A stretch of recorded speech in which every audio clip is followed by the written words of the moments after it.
in your culture, yoga is a big thing. But then let's say in other cultures and religions, there's a different form of yoga. Only asanas have got the name of yoga. Enlightenment is enlightenment. It is an biological thing.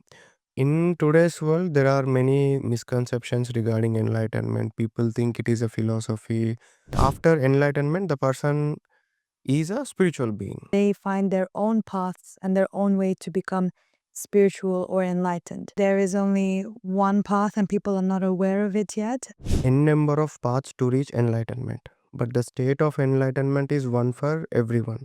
So, in a world like today, where people every year are losing touch with religion, with spirituality, and people are becoming more atheist or something, how do you feel that your beliefs and the Enlightenment and all of the spirituality practice, how do you think that can maintain in a world that we live in? Definitely, atheism is a first step towards spirituality, because once people start to believe things, it is not 100%, and that is the reason why believers they don't get enlightened. And then when somebody wants to sit and meditate, when they close their eyes, their brain is just operating constantly. How does someone switch that off? So there are n number of things that can be done to enhance the process. Spiritual powers. What is that? For others, it will look like we have powers. So powers are basically capabilities that are within the system. It is just that with certain techniques, with certain meditations, yoga, tantra, and all that, we can activate them. And what about the concept of astrology? This is just a mathematical assumption. People who are going through financial problems or are, in difficulties in their life and feeling stuck and they don't know a practical way to move forward. What is another method they can try? There are no remedies. Could you tell me who you are? My name is Swamy. I am an enlightened spiritual master from India. Okay, and what are you doing here in Dubai? Here I came to see if I can start my yoga classes and teachings here. And I had a few students. I came to teach them. And I thought this is a good platform to talk, to teach. So I came here. Okay, so you teach yoga in India.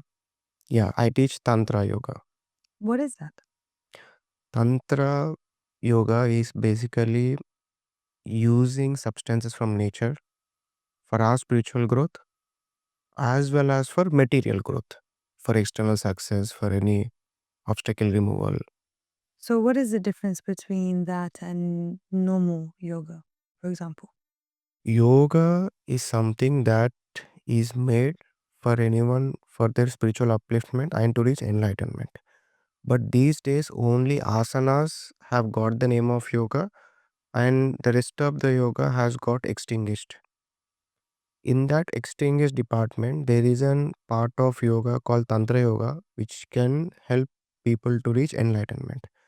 The benefit of asanas is that, yes, they'll help us to reach enlightenment along with health benefits, mental benefits that will happen with asanas. But with Tantra Yoga, it is more of external success. It is more of um, growing materially, or getting name, fame, money, and power, along with spiritual growth. Tantra Yoga doesn't have much impact on health or mental well being. It doesn't. It doesn't. I mean, comparatively, when you compare it with the traditional asanas, they are more powerful when it comes to health and mental wellness. Tantra is more powerful for external success. Okay. So, you say it helps for someone to reach enlightenment, Hmm. but what does that even mean? I'm sure it means different things to different people. Yeah, in today's world, there are many misconceptions regarding enlightenment. People think it is a philosophy. Some misunderstand intellectual ideology to be enlightenment. That is not true. Enlightenment is enlightenment. It is an biological thing. Gautam Buddha, or in many masters in the past and in the present, when they succeed in their meditation, when they succeed with their spiritual practices, they reach to a point where they become an energy. They become into a spiritual being. That they are no more the previous biological being. then that person becomes spiritual. Then the and after enlightenment, the person is a spiritual being. But in today's world, whoever is interested in spirituality, they are considering themselves as spiritual. They are spiritual seekers. They want to come to that point where they can access their spirit, come out of the body, or um, experience Allah or the ultimate supreme God. So all these things, many people are just assuming them. A large majority of the world. But if one succeeds in their spiritual pursuit with consistent practices, they can experience it. They can have a glimpse of the truth that lies. So, are you saying that being spiritual, there is only one definition for it? Because, for people in the West or in other parts of the world, they see spirituality in their own way. Mm. Everybody has a view on it differently. And some people don't know what it is, but they want to know it. And then they find their own paths and their own way to become spiritual or enlightened. Are you saying that there is only one path and people are not aware of it yet, or it is different for everyone? And there are n number of paths to reach enlightenment. But the state of enlightenment is one for everyone. One can do asanas and reach enlightenment. One can do tantra yoga. One can do kung fu also. In Kung Fu Panda movie, the tortoise is an enlightened master, Yeah, Master Oogway, someone. So when the master leaves the body, he disintegrates. That the tortoise what in English they will say, no, it becomes one with the existence. mm. So an enlightened being Oneself. also, yeah. So enlightened being also, every enlightened being, when he or she wants to leave the body, they can become one with the existence. In Lucy movie also, a little bit of truth is there, the yogic science, a little bit of fiction is there. Yeah, In the end, the Lucy, what happens, she will merge with everything and tell, I am everything. That is true. That is what will happen with proper meditation being done consistently for a period of years. I see. So, would you say that you are enlightened, or are you still on that journey? No, no, I'm enlightened. I got enlightened when I was 21. Now I'm 29. And how did that happen? I did training for 5 years consistently from age of 17 to 21 approximately. I every day I trained. I started with 15 minutes, then it went on for 6 to 8 hours a day. Also, I did my training. One day, without an expectation, uh, a light appeared and I started glowing, and I came out of my body, and then I transformed on that day. So since that date, I'm a energy being. And how would you explain that experience to somebody that has never even heard of something like that? That is a challenge because those experiences can only be experienced. But if I make an attempt, I can tell that after enlightenment, we will literally understand that we are using the body as a machine. Now I am in my body, yes, but I know this is not me. I am using it. I am what I am is inside me. I can come out and understand that this is not the only world. There are parallel universes, parallel realities, many other life forms who are coexisting with us, which we haven't figured out them. So like this, n number of civilizations, n number of societies are there. So all these things we can experientially understand them, not from scriptures, not from conspiracy, nothing, but we ourselves with meditation, with once we reach that point of enlightenment, once we detach ourselves with the body, we can know by ourselves what is the truth about the reality that we are in. So, in a world like today, where people every year are losing touch with religion, with spirituality, and people are becoming more, atheist or something, how do you feel that your beliefs and the Enlightenment and all of the spirituality practice, how do you think that can maintain in a world that we live in? Definitely, atheism is a first step towards spirituality because once people start to believe things, It is not 100%, and that is the reason why believers they don't get enlightened. Whereas atheists are someone who are the real spiritual seekers, consciously or unconsciously, they have more opportunity to evolve spiritually. In today's world, atheism is the first step of spirituality, and in today's world, we have a lot of opportunity to generate more enlightened beings because one thing is there is nutrition for compared to previous times. In today's world, people can eat. If, and The next thing is that we have internet. There are plenty of techniques one can do. Learn and Yeah, educate. Yeah. yeah, to self-educate them and meditate them. What they need is master, a guru's guidance or grace.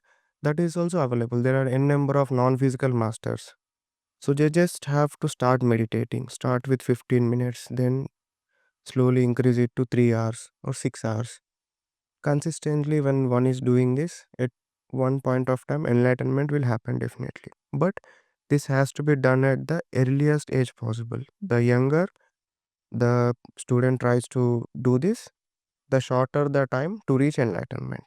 That is the reason all the spiritual masters in the past, they all got, they all started young so that they got enlightened very quickly. Mm. Would you say there's a relation between people who are religious and people who are spiritual and seek to be enlightened? What are the correlations of similarity and differences? Religion is something that is given by spiritual masters according to those times and those resources that were available when they were giving the instructions. That is why we see that everyone is talking about the same God, one ultimate God, and the way to reach there. Jesus will tell about love, and some other master will tell about some other technique that needs to be done regularly. Buddha will tell about meditation. Because the geographical locations in which these masters they gave teaching, they gave it to those people around them. Later, because of various reasons, after their death, they got famous. And every religion, all religions are meant to reach enlightenment. When in today's world, yes, we can be religious at the same time if we can include yoga and meditation. Mhm. Now that will help to reach enlightenment. And what about other forms? So, for example, in your culture, yoga is a big thing. But then let's say in other cultures and religions, there's a different form of yoga, which could be praying. Would you consider that as still yoga or just a different form of speaking to the higher being? Yes, that is also a different form of yoga, and yoga is there is wide variety of yoga. The asanas recently came to recently in the sense in the past 100 years or a couple of hundreds of years. When the West understood the it has health benefits, then it got famous. At the same time, in today's world, people need to look at Tantra also, the benefits that Tantra can offer for external success. Now, like this, there are n number of yogic methods. Now, Tantra, if we talk about Tantra only also, Tantra is not from India. Tantra is a human science. In Africa, there is Tantra. In South America, there is Tantra. Every religion has Tantra. So, you can, in every religion, there are examples where people they use substances that are available around them to create that positive energy or to heal themselves or to spiritually uplift themselves, Like herbs or like something? herbs. Yeah, herbs, sage, all kinds of things. So all this will come under yoga. Praying is also yoga, but when it is done properly, when praying can be done as the master instructed, it will lead to enlightenment. Hmm. And what about manifestations? That's become a really big thing in the Western world. How does that link to Tantra and yoga? Okay. Manifestation, I have never been to Western world, but from the internet, what I have understood was that people are trying to do this as a shortcut, that imagining something and that will become reality, writing down, doing this and that. Yes, there is a possibility, But this is not the best way to manifest. The best way to manifest, assuming that there is a child.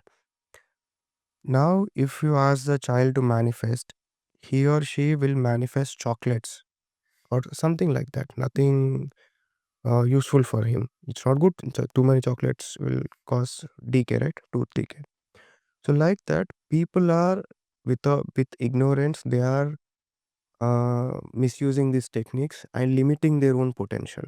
Now, with Tantra Yoga, the same manifestation can be done, but it can be done in a much higher level. Even what we can't see, I mean, what is best for us, that we don't know at the moment, but that will manifest. That is the best way to manifest.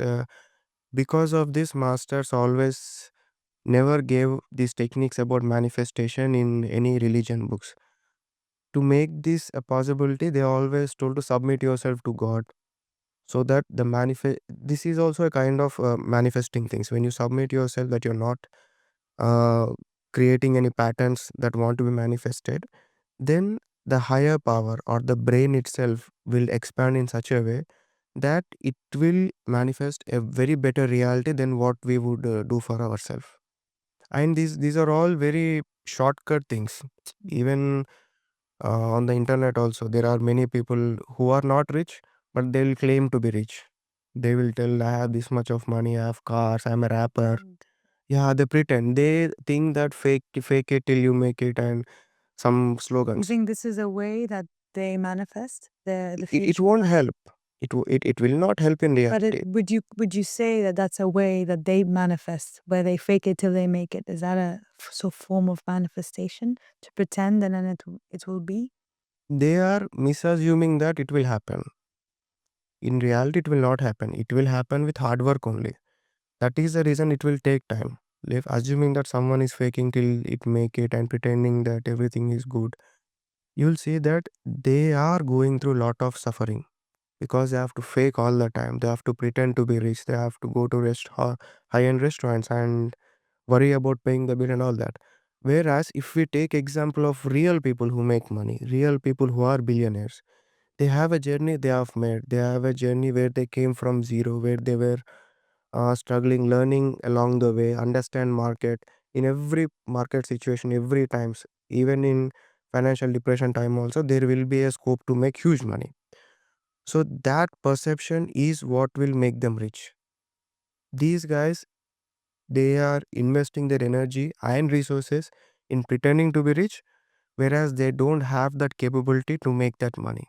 And money will not happen like that. And the real rich people, they'll just instantly catch them. That this is Dubai is full of core sellers, fake Mhm. Ferraris and all that.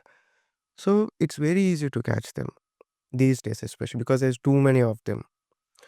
These manifestations, other than that, if they are into proper yoga, if they are into tantra yoga, especially any kind of tantra yoga, no need not from India, from any Mexican, South African, any kind of tantra yoga, if they are doing consistently, definitely they will find within 48 days to 3 months, they'll get opportunities to be rich practically.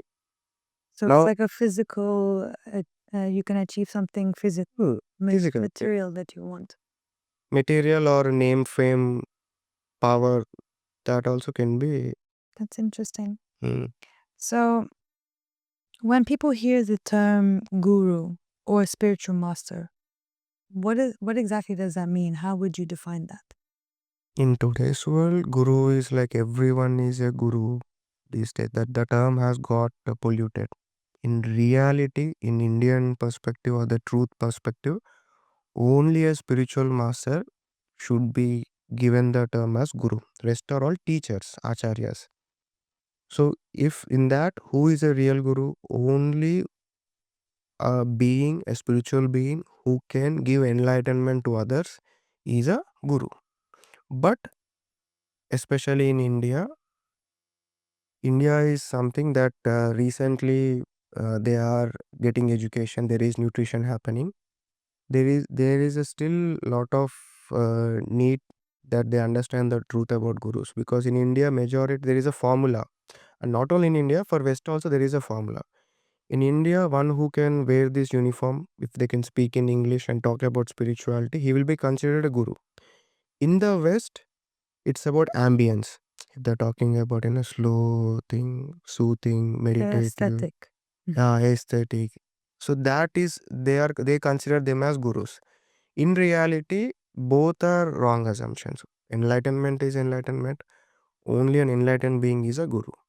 There are gurus, but on the internet, especially in English, in the world, I haven't even seen 7 to 8 gurus also till now. But if you look at the quantity, every day new people are popping up, telling about things, about shortcuts to reach spirituality and all. So, how would someone know who is a genuine guru? How can you differentiate that? This is a problem because it's not easy to identify a real enlightened being. Because you say a guru is someone who gives somebody enlightenment, right? But again, anybody can give anyone enlightenment. Your parent, someone who has advice, someone who has gone through something, that can all be considered enlightenment, right? That word can be defined for anything. Mm, So, how does someone understand that a guru with real or true enlightenment? How can someone how can someone differentiate that? So, what parents give or what our mentors give us is guidance. Guru is someone when what he will do, he will test the student whether he or she is ready for enlightenment or not. If they are ready, then the guru takes his soul, takes a part of his soul and inserts into the student. Then the guru lives inside him and also he will be living inside the student. When the student works on that piece of guru's soul, then it starts expanding and hacking the student. When it matures to a point, with the guru's grace, he will be able to bring them to the point of enlightenment. Yes, techniques are there. All the techniques, they are just there to less the process, make the process less friction, make it as smooth and as fast as possible. Only a spiritual being can give spirituality to another person. Rest all these things, or they are all mentors, they are all teachers. So in that context, there are only very few spiritual gurus. Like Gautam Buddha is a spiritual guru, and Gautam Buddha, yes, he left his body. Okay, this is also one of it, right? An enlightened being, even after he leaves the body, he will be alive. He or she can take care of students. He or she can connect with students. Like Gautam Buddha or any other masters who have created religions, they are all alive till now also. We can meditate upon them, we can meet them, we can invoke them, we can make sure them, if we are alone and doing tantra and doing proper techniques, they can manifest in front of us also. It is a possibility, but it takes training, consistent training, step by step. First someone need to learn to sit, then pranayam, then meditation, then he or she should start tantra. Then this uh, seeing of different beings or accessing different forms of life will become possible for anyone. Anyone can do this. Mhm. They can self train also to some extent. Yeah. Yeah. How does somebody for example, a lot of people now overthink, or there's a lot going on in your mind where many people are still thinking while they're trying to sleep. And then when somebody wants to sit and meditate, when they close their eyes, their brain is just operating constantly. How does someone switch that off and be able to meditate with nothing in their mind? Every time there will be thoughts going through our mind. But when we sit for meditation, we are able to notice that the thoughts are going. Now, with consistent practice, if consistently we are working on, actually, the thing is that unless we do it for at least 45 minutes, we can't really see the benefits of meditation. People usually do for 20 minutes and they give up. But if they can somehow push for 45 minutes, after 45-minute mark, these things will automatically come down. To enhance the benefits, one can do yoga, Surya Namaskar, then sit. And one should make sure they are sitting on a mat, or they can, prior to meditation, they can do some chanting of any mantra, or they can do pranayam and then go for mantra chant and then go for meditation. They can eat a little bit half stomach and then go for meditation. They can use cloths like this, which can help enhance aura and help meditate. So there are n number of things that can be done to enhance the process. They can do it in the early morning or at particular times like evening 5:45 to 6:15. That will also enhance meditations. But Certain ultimately, times of the day yeah, support it. Mhm. early morning is very supportive. 3 a.m. is the best possible time. What people lack is not guidance of these things. Internet is full of techniques. But what people lack is consistency.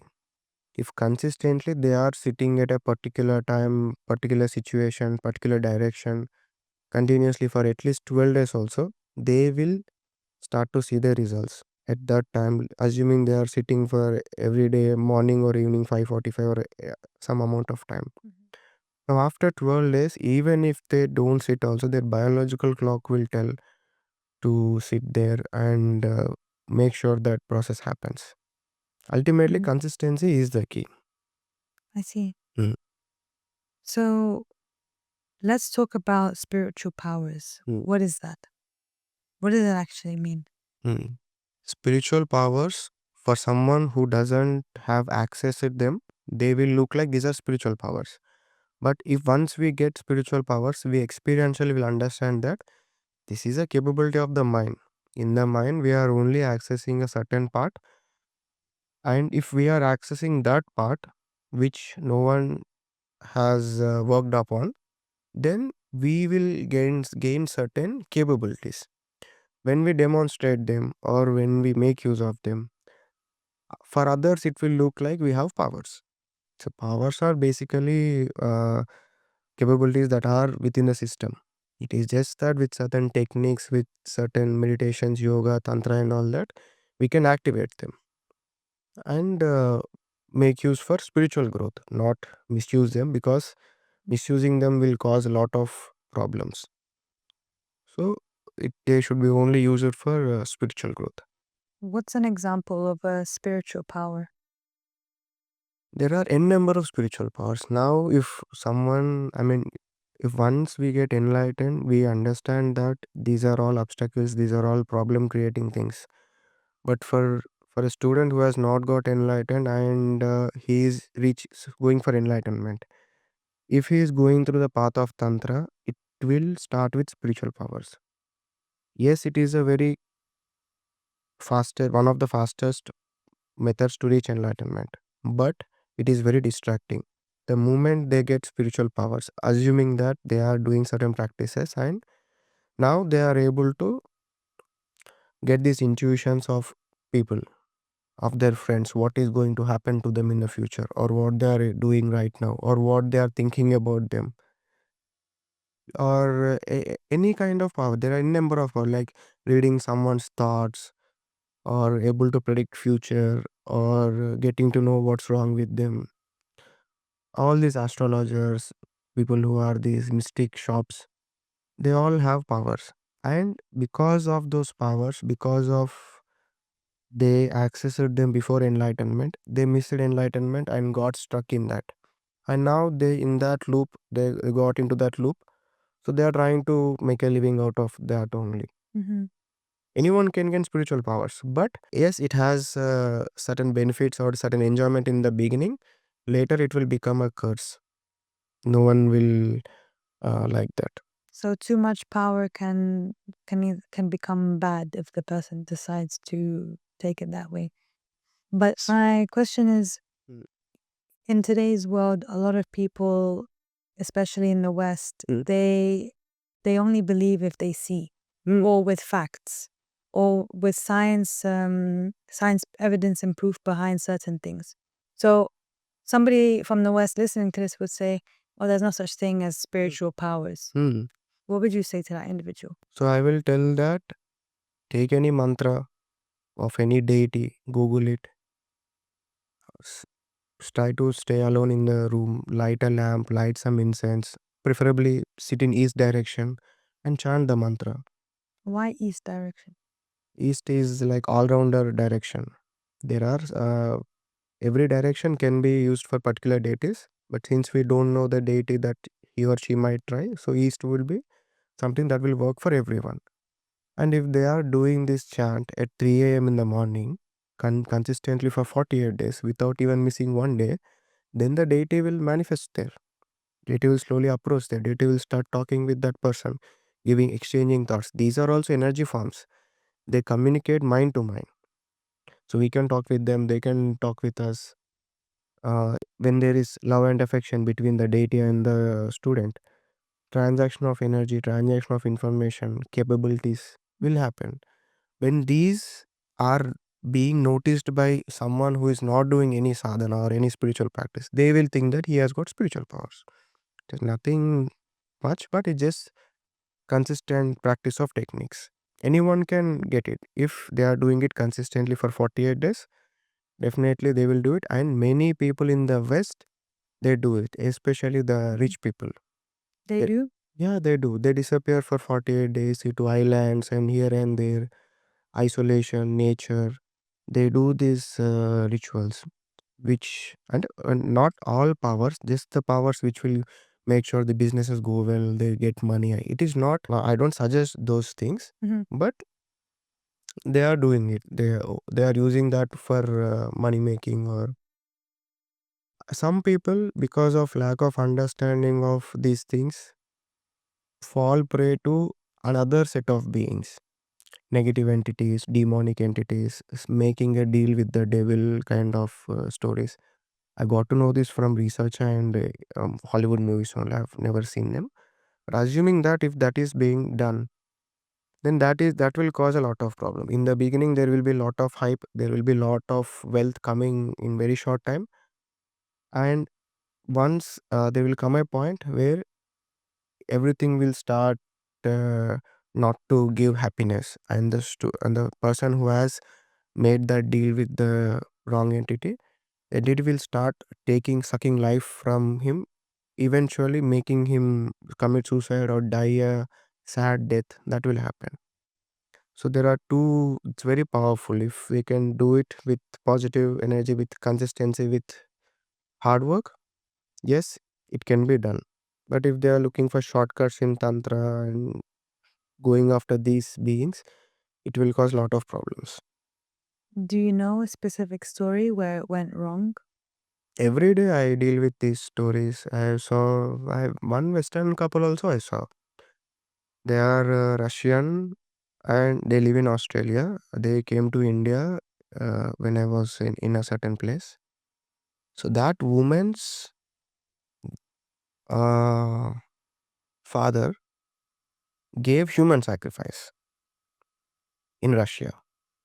She herself admitted.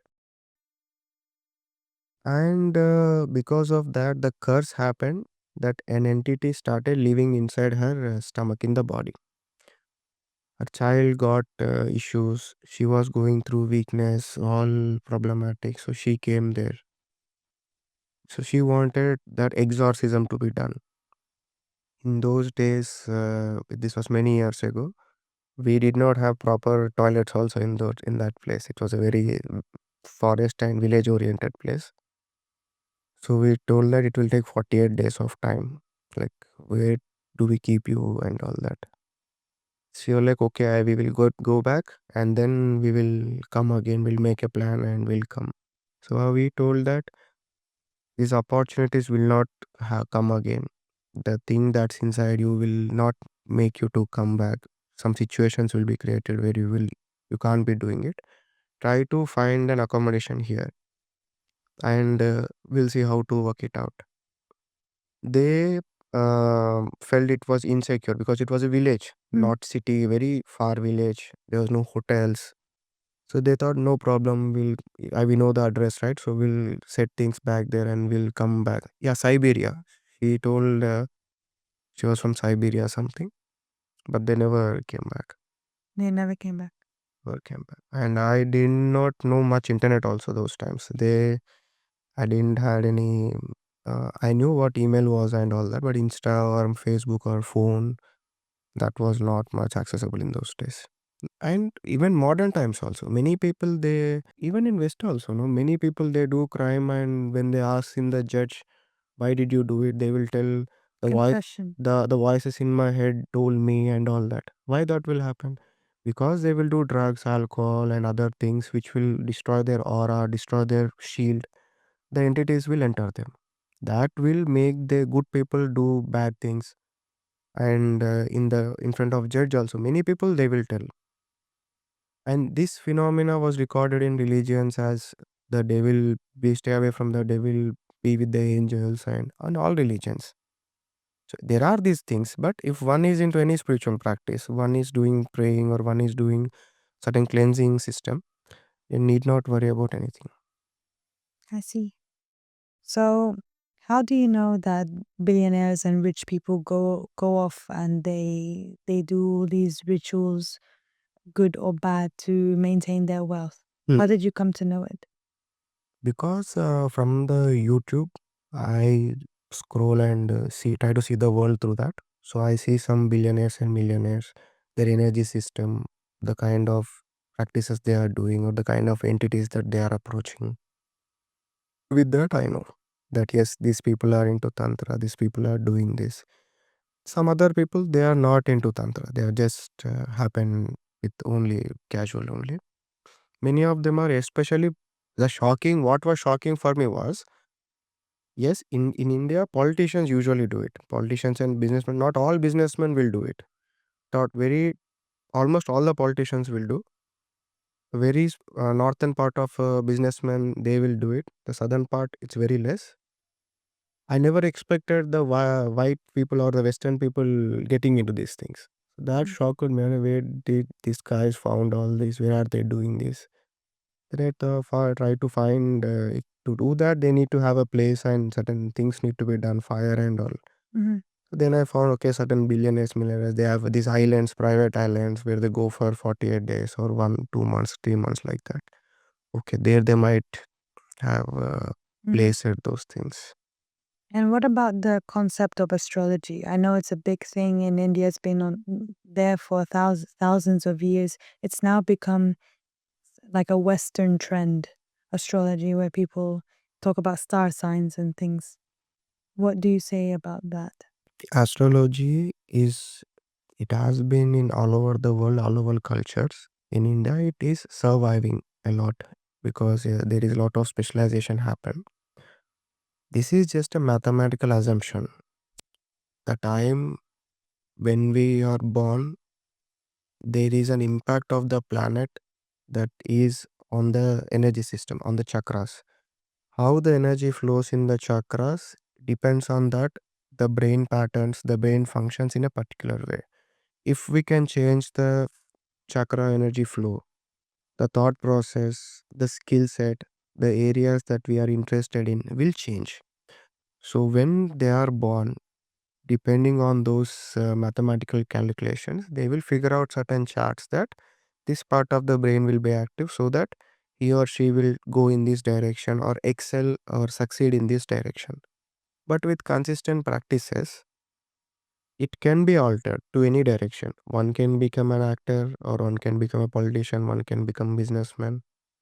Whatever they want to do, if they are able to channelize that energy in that chakra, then that pattern will change. For anyone who is doing any spiritual practice, astrology will not work. Beyond religion, any religion anywhere in the world, even if they are going to gym consistently, even if they are working out or playing a sport, especially for sports people, astrology will not work consistently, because every day they are pushing their limits, they are channelizing their energy to play badminton or any kind of sport. So, what kind of people does astrology work on? It will work mostly on the people who are not doing any No spiritual personal activity. growth? Not personal growth. It is just that with their date of birth, we can tell what will happen in their life, in which direction they will go, in which direction they will succeed, in what year they will encounter problems. That sheet we can figure out easily without even seeing the person. Now, assuming that your friend, we know his date of birth, easily we can just figure out what he is going through, what his mindset is, and all that. But Now if he is doing any prayers, if he is consistently doing certain work for the soul, then astrology will not have impact on him because Mhm. he is altering the energy, right? So this graph is just mathematical assumption. This is one kind of astrology. The other kind of astrology can be by looking at a person, understanding their energy, meditating upon their energy, then trying to figure out what is a problem and what needs to be the solution. This Mhm. is a different kind of thought. For this also, all these things are there so that we don't accept the imbalances that are in us, and we are trying to balance them or to achieve what we want. To give that proper medicine, to give that proper technique that can channelize the energy in a proper way, these things should be used. But we should not take these things as accepting that okay, in astrology it is said, so this is going to be it. That is not the truth. Mhm. Mm. And with even with Surya Namaskar, if one is doing Surya Namaskar, assuming 21 Surya Namaskars daily, consistently, this is more than enough to nullify a large majority of astrological ailments, because the sun energy is something that will, I don't know how to prove this scientifically, but everything, whatever that is being projected in the reality, in our reality, is being done in the mind only. When if we can tune our spine with the sun, there is an energy flow, spiritual energy, cosmic energy flow that will happen in the spine, and also it will arrange certain things in the mind, and our reality will start to change.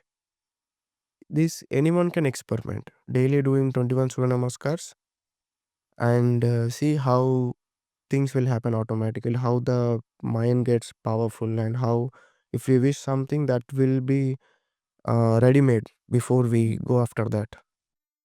So people who are going through financial problems or are, in difficulties in their life and feeling stuck and they don't know a practical way to move forward, what is another method they can try?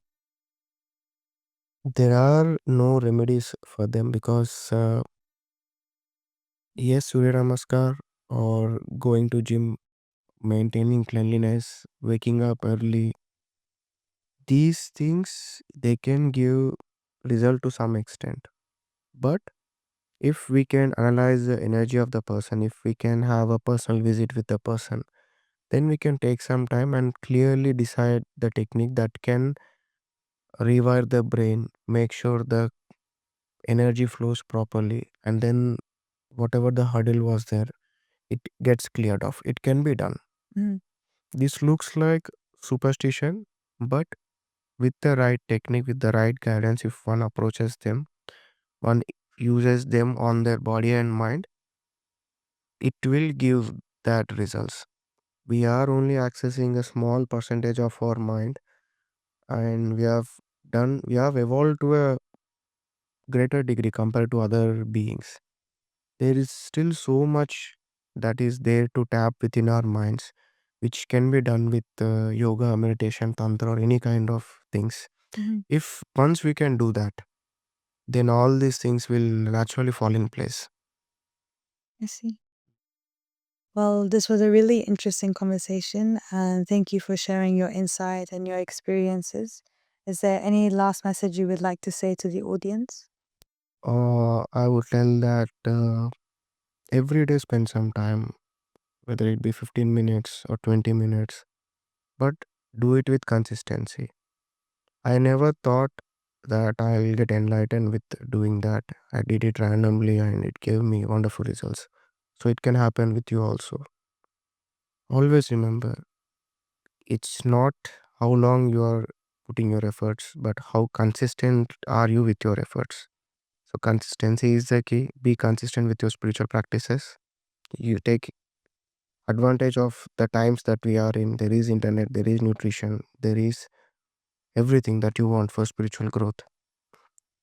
So don't waste your life. Yes, chase money, chase whatever you want to do it, along with putting time for spiritual practice, because that is what we are here for. We are here to evolve, and spirituality can make you evolve into that dimension which you will understand once you reach there. Thank you. Thank you, Swami. It was nice speaking. Thank you.